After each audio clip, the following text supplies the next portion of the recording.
c'est super positif, mais ça veut pas dire qu'il faut pas continuer à se battre. C'est-à-dire que le dénouement sera positif, mais uniquement si on fait tout ce qu'on doit faire, si on fait le travail qui doit être fait. On a trouvé chacun un peu sa voie et voilà. sa mission. Et alors c'est facile pour trouver sa mission de vie. Ce que je dis toujours en conférence,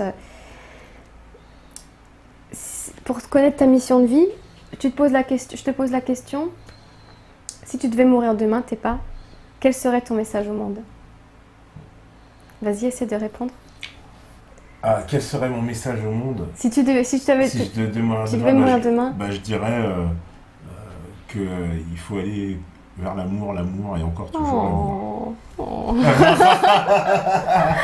Ok, donc du coup, tu as ton message. Donc si tu as trouvé ça, tu as répondu à cette question, j'ai mon message. Donc ça, c'est ta mission. En fait, tu es venu sur Terre pour dire aux humains, tu es venu sur Terre pour dire aux humains, il faut se tourner vers l'amour. Donc maintenant, tu as ton nectar. C'est le message que tu es venu donner sur Terre. Donc maintenant, comment tu sais comment la faire cette mission? Mais là, tu te focalises sur tes capacités innées. Donc tes capacités innées, il y en a, ils dansent, il y en a, ils savent chanter, il y en a, ils savent écrire, il y en a, ils savent faire des conférences, il y en a, ils savent faire des films.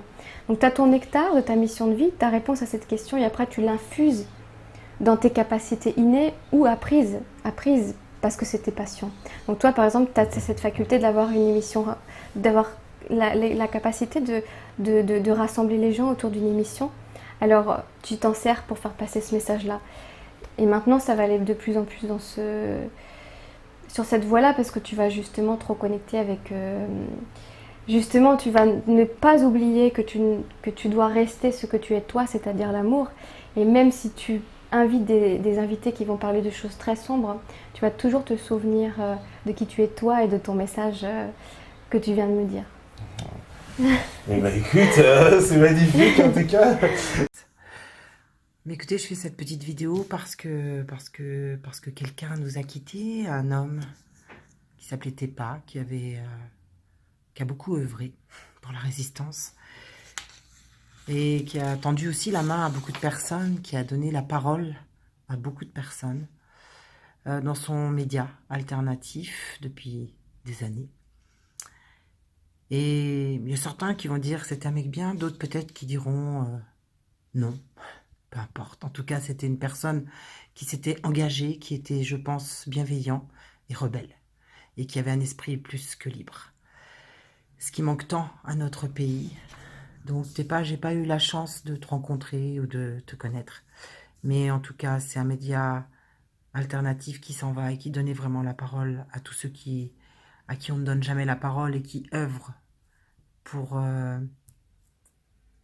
qui œuvrent en tout cas contre l'oligarchie, qui œuvre contre l'oppression que nous subissons. Et rien que pour ça, il était normal de rendre hommage à cette personne que j'ai pas eu la chance de connaître, mais que bien d'autres certainement ont connue. Et merci. Merci d'avoir été dans la résistance. On est tellement peu nombreux. Donc bon voyage à toi. Tu avais créé le groupe Reality Show. Et bien maintenant, j'espère que tu es dans la lumière et dans la réalité de la lumière. C'est tout ce qu'on peut te souhaiter, c'est de retrouver les tiens et de te rendre hommage aujourd'hui, après ce départ beaucoup trop jeune, beaucoup trop jeune. 48 ans, c'est pas l'âge où on s'en va et où on quitte sa famille. Donc toutes mes condoléances à sa famille, à tous ceux qui l'ont bien connu, ce qui n'était pas mon cas. Mais j'ai pu suivre ses émissions et voir tout le travail qu'il avait fourni. Donc, j'espère que tu aideras la résistance de là où tu seras. Que la lumière t'accompagne tout le long de ton voyage.